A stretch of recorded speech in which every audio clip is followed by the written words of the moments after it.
Welcome to Jahangir study. I am Santosh Jahangir. कक्षा जो 12 के अंदर हमने जैसे पॉलिटिकल की शुरुआत की थी, उसमें हमने अब तक खंड ए के अंदर इकाई फर्स्ट कंप्लीट करवा दी है। फर्स्ट इकाई जो 10 नंबर की थी, उसमें 4 जो पार्ट थे उसके न्याय, शक्ति, सत्ता, वैधता, धर्म, स्वतंत्रता एवं समानता, ये 4 जो इसके पार्ट थे वो अब तक कंप्लीट करा दिए हैं। सभी बच्चों के लिए ये 10 नंबर का जो पार्ट है वो अच्छी तरह समझ में आ गया होगा। हमारे हिसाब से बहुत अच्छा करवाया हमने। उसको आप बार बार देखोगे, पढ़ोगे तो आपको अच्छी तरह वो समझ में आ जाएगा। 10 अंकों का पार्ट वो कंप्लीट हो गया। आज हम शुरुआत करेंगे इकाई सेकंड, वो भी 10 नंबर की है, उसकी हम शुरुआत करेंगे। तो उसमें सबसे पहले हम देखेंगे सेकंड इकाई के अंदर राजनीतिक सामाजिकरण।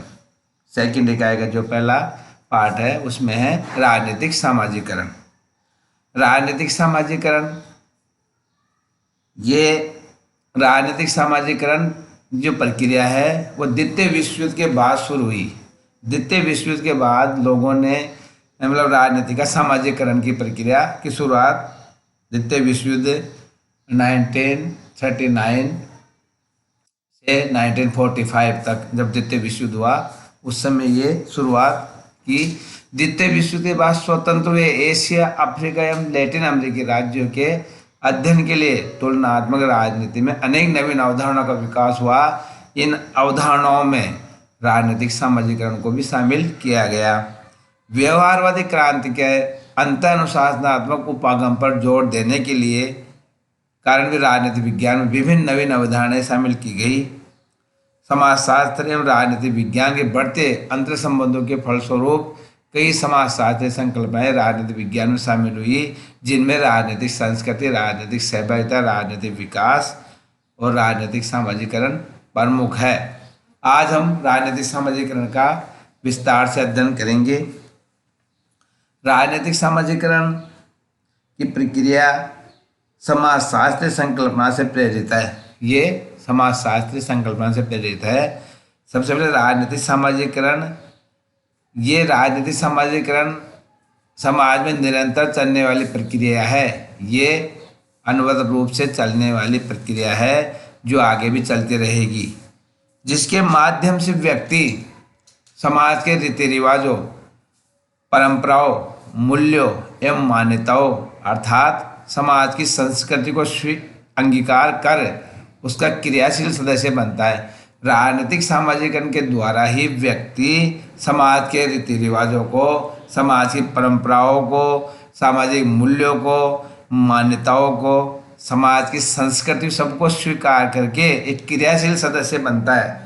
अगर वो राजनीतिक सामाजिकरण की तरफ पूर्ण रूप से ध्यान देगा, समझेगा उसको, तो वो इन सब चीज़ों को उसको स्वीकार करना पड़ेगा। इन चीज़ों को वो सीखता है, इन मान्यताओं को सीखता है, क्रियाशील सदस्य बनता है। जैसे प्रत्येक समाज अपनी संस्कृति के अनुरूप, हर समाज अपनी संस्कृति के अनुरूप ही बालकों को बोलना, अभिवादन का तरीका, पूजा पद्धति, पहनावा एवं खान पान के आदि सिखाता है। अब मैं इसको आपको समझाना चाहूँगा। जैसे जिस समाज का बच्चा है, जिस समाज संस्कृति में बच्चे का विकास हुआ, जन्म हुआ है, जिस वातावरण बच्चे का जन्म हुआ है, जिस संस्कृति धर्म संबंधित है, तो उनका सब तरीका अलग अलग होता है। जैसे बालकों को बोलना, तो हर संस्कृति के अनुसार बालक कैसे बात करेंगे उसका प्रभाव बालक के ऊपर पड़ेगा। अभिवादन करने का तरीका अलग होता है, नमस्कार अलग अलग तरीका से, गुड मॉर्निंग, ये सब चीज़ें अलग अलग संस्कृति संबंधित है, तो उन सब उसके हिसाब से करेगा।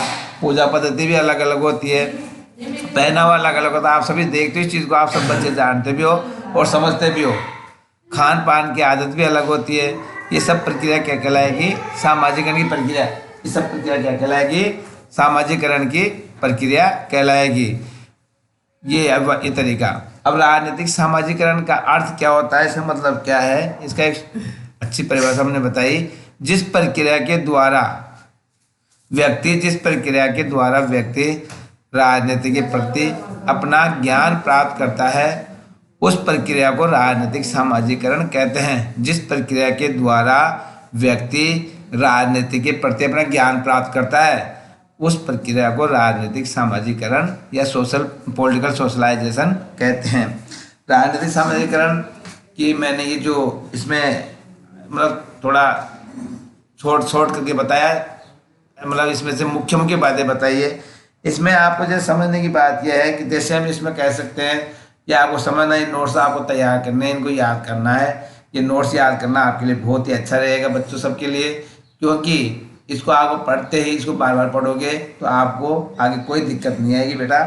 तो देखते हैं इसमें जैसे दूसरे शब्दों में हम क्या कह सकते हैं इसके बारे में। राजनीतिक सामाजिकरण राजनीतिक संस्कृति को एक पीढ़ी दूसरी पीढ़ी को स्थानांतरित करने का साधन है।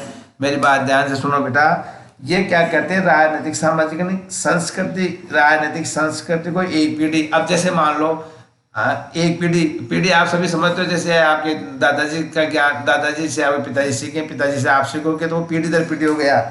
तो एक संस्कृति एक पीढ़ी दूसरी पीढ़ी को हस्तांतरित करने का एक साधन है। जैसे मैं आपको समझाना चाहूंगा बेटा, जैसे किसी परिवार का जो संबंध राजनीति से, जो परिवार राजनीति से जुड़ा हुआ है, तो उसकी पीढ़ी दर पीढ़ी जो भी, जैसे मान लो जिसके दादाजी राजनीति से, तो उनके पिताजी भी राजनीति संबंधित होंगे ज़्यादातर, उनके बच्चे भी ऐसे होंगे। तो इस प्रकार ये क्या पीढ़ी दर पीढ़ी चलता है बेटा।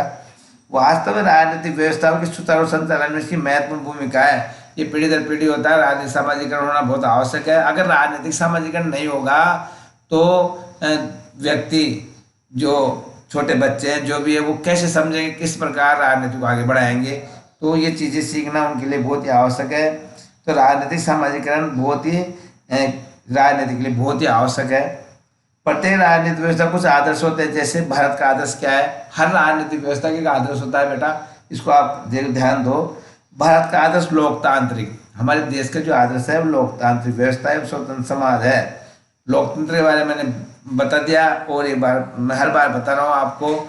लोकतंत्र का मतलब होता है जनता का शासन। इसकी जो परिभाषा जनता का, जनता के लिए, जनता के द्वारा शासन, वो लोकतंत्र है। तो लोकतांत्रिक व्यवस्था में राजनीतिक सामाजिकरण एक आदर्श है, एक स्वतंत्र समाज है। तो भारत में व्यवस्था अलग है। इसी प्रकार भारत में राजनीतिक सामाजिकरण द्वारा नागरिकों को लोकतंत्र स्वतंत्र समाज के प्रति निष्ठावान बनाने का प्रयास किया जाएगा।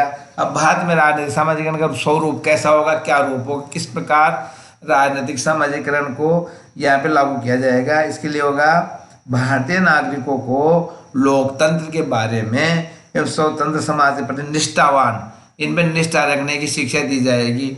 ये सिखाया जाएगा राजनीतिक सामाजिकरण के द्वारा। यानी लोकतंत्र को अच्छा, लोकतंत्र के विकास की बात सोचेंगे यहाँ के नागरिक। अब जैसे चीन के अंदर साम्यवादी शासन प्रणाली है, तो वहाँ का आदर्श क्या होता है, ये बंद समाज है।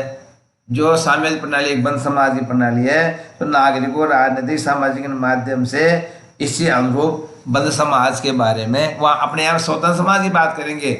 और चीन के जो देश में राजनीतिक समाज की प्रक्रिया होगी वो कैसे होगी, बंद समाज के प्रति। हमारे यहाँ स्वतंत्र समाज की बात होती है, वहाँ किसकी बात होगी, बंद समाज की। अब बंद समाज का मतलब आप जानते हो कि लोगों को राजनीति की तरफ इतना वो करने की आवश्यकता नहीं, उनकी उसमें क्या होता है, भागीदारी इतनी नहीं होती जितनी भारत के लोगों में होती है। अब जैसे इसमें बताया आपको, हम आगे देखते हैं बेटा। राजनीतिक सामाजिकरण की सर्वप्रथम व्याख्या किसने की, इसकी बात सबसे पहले पॉलिटिकल के सामने, मतलब विश्व के अंदर सबसे पहले इसी बात किसने रखी, मतलब व्याख्या किसने की, भाई क्या चाहिए राजनीतिक सामाजिकरण की बात, लोगों को समाज को राजनीतिक मतलब किसने बताया। तो सबसे पहले हम बात करते हैं, वो विद्वान थे हर्बर्ट हाइमन। इसको आपको याद रखना, राजनीतिक सामाजिकरण की व्याख्या किसने की, ये क्वेश्चन बनता है। राजनीतिक सामाजिकरण का प्रवर्तक किसे माना जाता है, तो आप इसमें आपको याद रखना है हर्बर्ट हाइमन। हर्बर्ट हाइमन थे जिन्होंने एक किताब लिखी थी, पुस्तक लिखी थी, उसका नाम था पॉलिटिकल सोशलाइजेशन। पुस्तक का नाम है राजनीतिक सामाजिकरण है। तो उसमें विविध पक्षों पर प्रकाश डाला उन्होंने, राजनीतिक सामाजिकरण विविध पक्षों पर प्रकाश डाला था।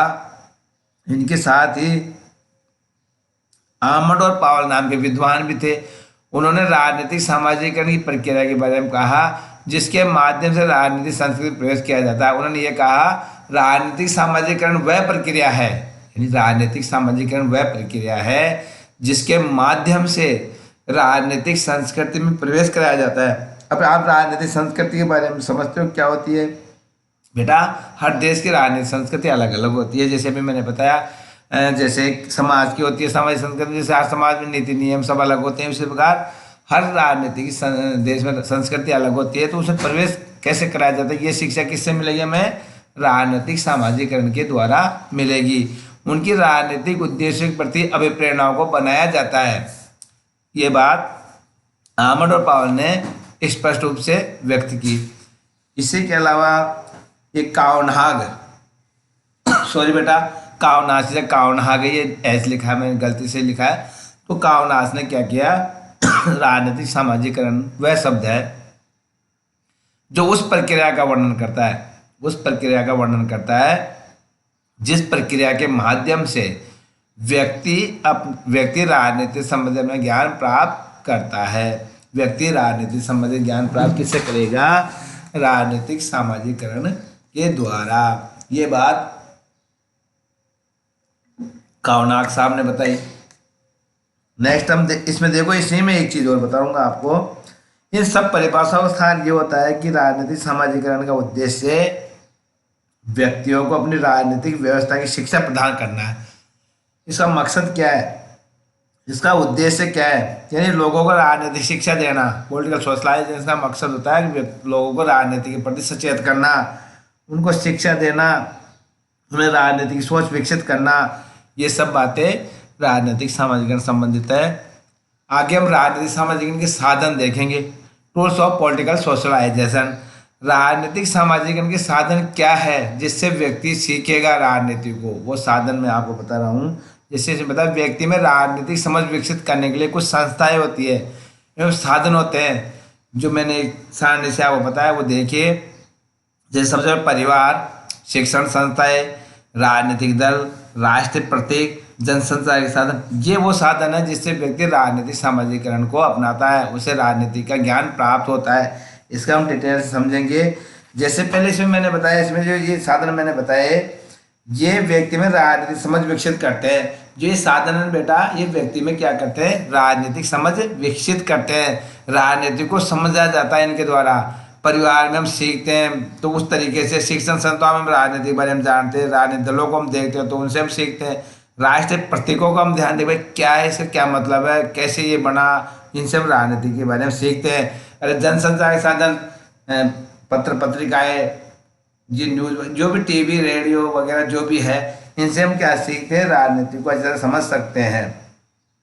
इसके अलावा सामाजिक संस्थाएं होती है, सरकारी प्रक्रियाएं होती है, इनसे भी हम राजनीति के बारे में अच्छी तरह समझ सकते हैं। लोकतांत्रिक समाज में राजनीतिक सामाजिकरण में अनौपचारिक प्रक्रियाओं की महत्वपूर्ण भूमिकाएं होती है, जबकि चीन जैसे साम्यवादी, पाकिस्तान जैसे कट्टरपंथी राज्यों में सरकारी तंत्रों के माध्यम से राजनीतिक संस्कृति की जबरन गुट पिलाई जाती है। अब मैं आपको एक इम्पोर्टेंट बात बताना चाह रहा हूँ। देखो, मैंने अभी बताया आपको, चीन बंद समाज की बात करता है, बंद उसकी बात करता है। और यहाँ पे जैसे हमारे देश में तो एक औपचारिक, हमारे देश में तो अनौपचारिक प्रक्रिया, इसमें बताया कि हमारे देश में तो अनौपचारिक प्रक्रिया अपने आप ही सीखेगा, मतलब व्यक्ति इन चीज़ों से सीखेगा। मगर जैसे पाकिस्तान जो ये देश है, उनमें क्या होता है कि वो जबरदस्ती लोगों को राजनीति के बारे में, जबरदस्ती उनको संस्कृति की जबरन गुट पिलाने वाला होता है, जबरदस्ती सिखाने की बात की जाती है उनको। तो इस प्रकार हम देखेंगे, सबसे पहले हम अध्ययन करेंगे। अब जैसे परिवार, परिवार से कैसे क्या है, परिवार क्या है, परिवार से कैसे राजनीतिक सामाजिकरण को सीखेंगे, क्या साधन है, कैसे समझेंगे। परिवार प्रथम पाठशाला मानी जाती है। परिवार एक प्रथम पाठशाला, व्यक्ति की प्रथम पाठशाला उसका परिवार होता है, जिसके माध्यम से बालक रीति रिवाजों और परंपराओं को सीखता है। परिवार के माध्यम से ही बालक रीति रिवाज और परंपराओं को सीखता है। जैसे वहाँ की रीति रिवाज परिवार के, वैसे ही बालक उन परंपराओं और रीति रिवाजों को वो परिवार के माध्यम से छोटा बच्चा सीखता है और अपने माता पिता की आज्ञा को स्वीकार करता है। इससे जिसमें उसे सत्ता का बोध होता है, वो सीखता है कैसे पिताजी, हम कैसे समझाते हैं पिताजी की बात, सब कैसे मानते हैं। तो ये सब चीज़ें, तो वो सब चीज़ें किससे सीखेगा? वो परिवार से। जैसे माता पिता की आज्ञा पालन करना चाहिए, ये चीज़ें, हमें बड़ों का आदर करना चाहिए, ये चीज़ें, अतिथियों का सत्कार करना चाहिए, ये चीज़ें, वो सब किससे सीखेगा? परिवार। जैसे आपके पिताजी किसी का सम्मान करोगे तो करेंगे ना, तो आप भी उनके देखे आप भी उनका दूसरे को सम्मान करोगे। जैसे आपके माता पिता जैसा व्यवहार करेंगे वैसा व्यवहार आप सीखोगे। जिससे उसमें सत्ता का बोध होता है। इसके अलावा सबके साथ मिलकर रहने, अब परिवार में हम सब मिल के रहते हैं, सब मिलजुल के रहते हैं, तो ये बात भी बच्चा परिवार में सीखता है मिलजुल के रहने की। परिवार में सहयोग करने, परिवार में आपस में सहयोग किया जाता है। अपनी मांगों को मनवाने के लिए किस प्रकार दबाव बनाया जाए, ये बातें भी वो परिवार में रह के सीखता है। आदि बातें सीख कर वह राजनीतिक, इन सभी बातों को सीख कर वह राजनीतिक क्रियाओं की क्षमता विकसित करता है। राजनीतिक क्रियाओं की क्षमता को क्या करता है, विकसित करता है।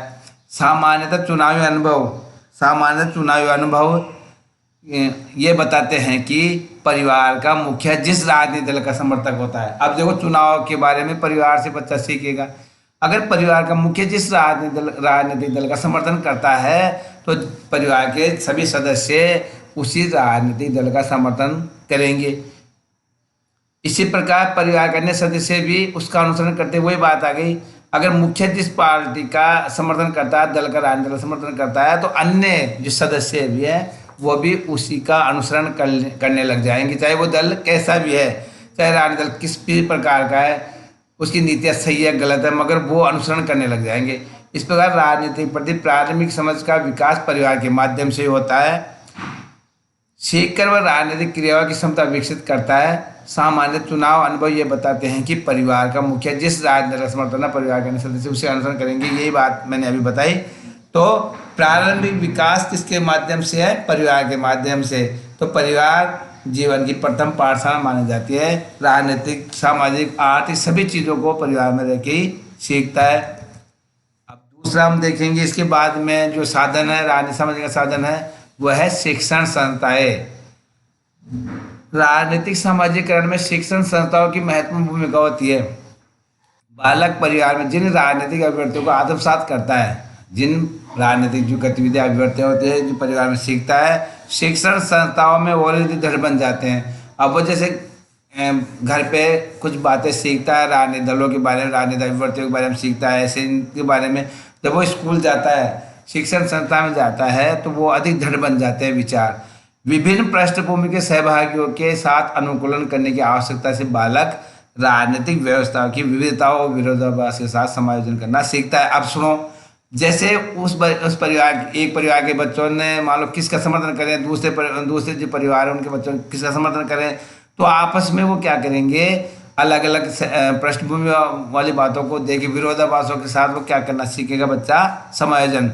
बातें कि ये पार्टी अच्छी नहीं है, ये सही नहीं है, ये जो राजनीतिक संस्था ये सही नहीं, ये काम ढंग से नहीं कर रही, वो ये सही करती है। तो इस प्रकार वो क्या करेगा, इनसे समायोजन करना सीखता है। और बालक की शिक्षा जितनी व्यापक होगी, इसकी संभावना ज़्यादा है कि वो राजनीति में उतनी ही रुचि लेगा। अगर शिक्षा जितनी अच्छी होगी, राजनीतिक शिक्षा जितनी शिक्षा व्यापक होगी, विस्तार से होगी और इससे संबंधित होगी, तो राजनीति में उतनी रुचि लेने लग जाएगा। कहने का मतलब राजनीतिक शिक्षा प्राप्त करेगा ना, तो वो उसमें रुचि ज़्यादा लेने लग जाएगा, उसके राजनीतिक ज्ञान का विकास होगा। लेकिन शिक्षण संस्थाओं का पाठ्यक्रम कैसा, ये भी प्रभाव पड़ता है। अगर शिक्षण संस्थाओं में राजनीति संबंधित ज्ञान दिया जा रहा है, तो बच्चा बहुत जल्दी राजनीतिक ज्ञान का विकास होगा उसके अंदर। वो उसके पर निर्भर करता है, पाठ्यक्रम पर निर्भर करता है। अगर पाठ्यक्रम में उससे संबंधित जो परिवार में सीखा वही बात स्कूल में सीख रहा है, तो जल्दी सीख जाएगा। उसकी मित्र मंडली कैसी है, उसके जो मित्र है, उसके साथ रहने वाले जो बच्चे हैं वो कैसे हैं, उनका झुकाव राजनीति तरफ है, तो वो भी इसी चीज़ों को सीखेगा। अथवा शिक्षकों का राजनीतिक व्यवस्था पर दृष्टिकोण कैसा है, वो बातें देख के वो सीखेगा।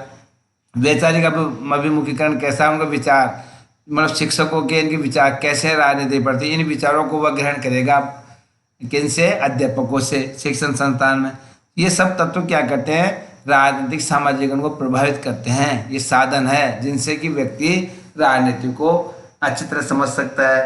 राजनीतिक जैसे शिक्षण संस्थाओं में राजनीति का जो पाठ होता है उसमें, तो उसको पढ़ने से वो सीखेगा। तो ये सब अलग अलग होते हैं, तो उससे शिक्षक अपने आचरण के द्वारा भी व्यक्तियों को विभिन्न तरीके से सिखाता है, अपने विद्यार्थियों को अपनी विचारधारा की ओर प्रेरित करने का प्रयास करते हैं। तो इन सब चीज़ों से बच्चा राजनीतिक परक संस्थाओं के द्वारा राजनीति समझ सकेगा, राजनीति को अच्छी तरह समझ सकेगा।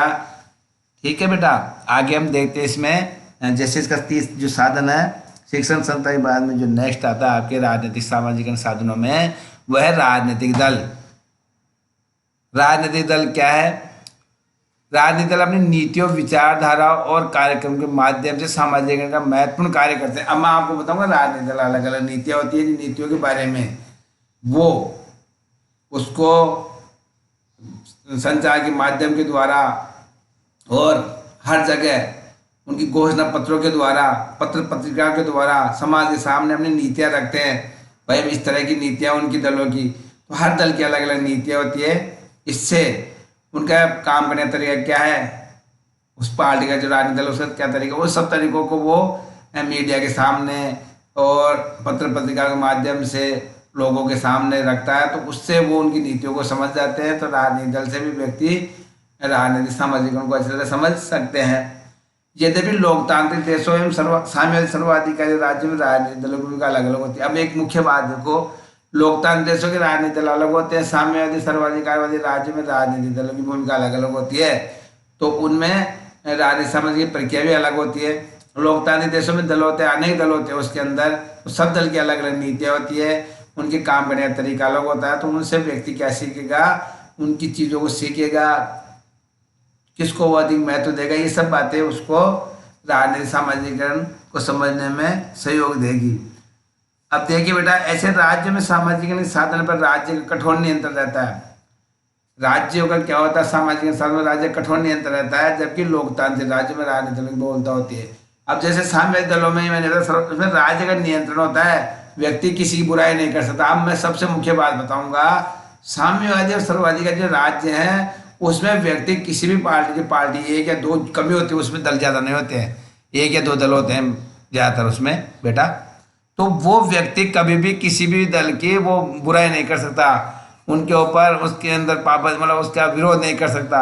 अगर विरोध करेगा तो उसको विरोध करेगा तो सजा, उसके मतलब कठोर नियम है। जिन वो एक तरीके से सर्वाधिकारी राज्य है, निरंकुशता की होते है, वो व्यक्ति खुल के विरोध नहीं कर सकता। राज्य का व्यक्ति पर कठोर नियंत्रण होता है, जबकि लोकतांत्रिक देशों में ऐसा नहीं है। लोकतंत्र शासन जनता का है, वहाँ पे तक कठोर नियम किसी के भी है ना जो विचार व्यक्ति की स्वतंत्रता का अधिकार में मिला हुआ है, मूल अधिकार में विचार अभिव्यक्ति स्वतंत्रता का अधिकार मिला हुआ है। हम किसी के बारे में विचार व्यक्त कर सकते हैं और जो चीज़ अच्छी है उसके बारे में हम अच्छी, जो बुराई है उसके बारे में हम मीडिया को या सबको अवगत करा सकते हैं। तो ये सब क्या है, दल भी बहुत होते हैं इसमें, लोकतंत्र में दलों की बहुलता होती है। तो स्वतंत्रता पूर्वक अपने विचार के अनुरूप सामाजिकरण के लिए स्वतंत्र होते हैं लोकतंत्र में, और साम्यवादी और सर्वाधिकारी राज्यों में हम ऐसा कर नहीं सकते, क्योंकि राज्य का उन पर कठोर नियंत्रण होता है, उन पर निरंकुश शासन होता है वहाँ पे। तो वहाँ पे ये संभव नहीं है। आगे इसी में देखते हैं हम, जैसे राजनीतिक सामाजिकरण का जो नेक्स्ट साधन आता है आपके राष्ट्रीय प्रतीक। राष्ट्रीय प्रतीक जैसे आपको सामने इसमें दिख भी रहा है, ये सभी हमारे राष्ट्रीय प्रतीक है। ये हर देश के राष्ट्रीय प्रतीक होते हैं। राष्ट्रीय प्रतीक में हमारे देश में जो राष्ट्रीय प्रतीक दे रखे हैं, इसमें राष्ट्रीय ध्वज है, राष्ट्रीय गीत, राष्ट्रीय गणतंत्र दिवस समारोह होता है, सेना की परेड आदि के माध्यम से हम क्या सीखते हैं, राजनीति के आदर्शों को अच्छी तरह सीख सकते हैं, राजनीति में आस्था रखते हैं। ये भाव कैसे पैदा होगा, हमें इन प्रतीकों के माध्यम से हम राष्ट्रीय ध्वज को देखेंगे, राष्ट्रीय झंडे को देखेंगे, इन चीज़ों को देखेंगे तो हमें राष्ट्रीयता की भावना का उदय होगा। यानी हमें राजनीतिक और राष्ट्र की भावना का उदय हमें राजनीतिक सामाजिकरण की ओर लेके जाएगा, यानी राजनीति में हमारा झुकाव हो जाएगा। यानी राजनीतिक व्यवस्था में राष्ट्रीय प्रतीक भी बहुत, राजनीतिक सामाजिकरण में साधनों में राष्ट्रीय प्रतीक बहुत ही महत्वपूर्ण है। व्यक्ति इन प्रतीकों को देख के उस क्षेत्र, उस देश, उनके बारे में जान सकता है बेटा, अच्छी तरह समझ सकता है क्या है। तो इसमें उसकी पूरी जो उस सबकी आस्था इन प्रतीकों में, हर देश की जो नागरिक है उन्हें अपने राष्ट्रीय प्रतीकों पर आस्था रहती है, उन पर भरोसा रहता है, उन पर अच्छा वो इनसे वो सीख सकता है। नेक्स्ट हम देखें राजनीतिक समझ के साधनों में जनसंचार के साधन। अब जनसंचार के साधन बहुत सारे हैं, जैसे आपको मैंने सामने बना के भेजा है, दे रखा है। ये जैसे रेडियो, समाचार, टीवी, ये जो भी चीज़ें हैं ये राष्ट्रीय संचार साधन है। जैसे आधुनिक समय में जनसंचार के साधन समाचार पत्र, टीवी, रेडियो आदि व्यक्ति के राजनीतिक ज्ञान को तथा उसी विचारों को दिशा देने का कार्य करते हैं। यानी इनके द्वारा व्यक्तियों को राजनीति की जानकारी मिलती रहती है, समय समय पे व्यक्तियों को हर चीज़ की जानकारी मिले, हर देश के बारे में जानकारी मिलती रहेगी और विचारों को दिशा देने का माध्यम बन गए। ये भारत में ऐसा माना जाता है कि चुनाव आजकल मीडिया के दफ्तरों में से लड़े जाते हैं, यानी आजकल चुनाव की स्थिति ऐसी होगी। आजकल जो चुनाव होता है वो मीडिया, यानी मीडिया आप जानते हो, उसमें ये खुद आकलन करते हैं मीडिया वाले, भाई इसको ये चुनाव मतलब उससे से चुनाव लड़ने की बात हो गई। यानी आजकल क्या होता है कि मीडिया के दफ्तरों में ये हो जाता है कौन जीतेगा, किस पार्टी की कितनी सीटें प्राप्त करेगा, कुछ भी मान लो आप जिस प्रकार से, तो सारी जानकारी मीडिया में मिलती रहेगी। मीडिया वाले पहले उसको ये कहते हैं भाई इस तरह ये हो सकता है, तो वो इस प्रकार से विभिन्न कार्यक्रमों जनमत को प्रभावित करने का प्रयास मीडिया जनसंचार के साधन करते हैं। ये राजनीति समझ के प्रमुख साधन माने जाते हैं। और ये जैसे राजनीति समझ के में साधन है, ये सभी महत्वपूर्ण साधन है जिससे हम राजनीति को समझ सकते हैं। अब इस जो लेसन था ये आपके, इसको ज़्यादा वो इसमें आपको ये चीज़ें देखनी, इसमें जो क्वेश्चन बनते हैं बेटा वो देखो। सबसे महत्वपूर्ण जो क्वेश्चन इसमें बन रहे हैं, राजनीति सामाजिकरण पुस्तक के लेखक, ये क्वेश्चन कई बार पूछा जाता है। जो छोटे क्वेश्चन आते हैं बोर्ड के अंदर पूछ लेते हैं इसको भी, तो ये क्वेश्चन याद कर, ये क्वेश्चन महत्वपूर्ण है। नेक्स्ट हम देखते हैं राजनीति सामाजिक के दो अभिकरण साधन बताइए। तो इसमें साधन मैंने आपको बताया कौन, परिवार, शिक्षण संस्था, राजनीतिक दल, राष्ट्रपति, तो दो का इसमें आपको दो का वो लिखना है। इसका संक्षेप में वर्णन भी पूछ सकते, टिप्पणी भी पूछ सकते हैं किसी के ऊपर, जैसे वो टिप्पणी पूछे परिवार, राजनीति सामाजिक परिवार नामक साधन पर टिप्पणी लिखिए, ये सब चीजें। अब आता है नेक्स्ट, राजनीति सामाजिक अर्थ एवं प्रमुख प्रतिपादकों का उल्लेख कीजिए। तो राजनीति सामाजिक अर्थ क्या होता है, इसे प्रमुख प्रतिपादक कौन कौन से थे, हरबढ़ाए मनर, ये आमन पावले जो मैंने बताए ये प्रतिपादक थे, इनके द्वारा इनका उल्लेख किया गया है। तो इसको आपको ढंग से बार बार देखना है। और मेरी आपसे यही वह है कि आप इसको बार बार सब्सक्राइब करो बेटा, सब्सक्राइब करके इसको ज़्यादा से ज़्यादा लोग बच्चों को बताओ, और बच्चों को जो सरकारी स्कूल में बच्चे हैं आपके जो मित्र हैं उनको सबको बताओ और इनका लाभ उठाओ। लॉकडाउन की वजह से सब बच्चे लाभ उठाओ, तो ये भी आपके लिए बहुत महत्वपूर्ण है, इनको याद करते रहो। और मैं आपके लिए अच्छे से अच्छे ज्ञान उपलब्ध कराऊंगा। पॉलिटिकल साइंस पूरी कराने का मैंने लक्ष्य रखा है, वो कराऊंगा। और आप सब बच्चों से यही है कि इसको ढंग से पढ़े और याद करें, इसको बार बार देखो, आपको ऐसे याद हो जाएगा। Thank you. आगे कल देखेंगे हम नेक्स्ट चैप्टर इसका।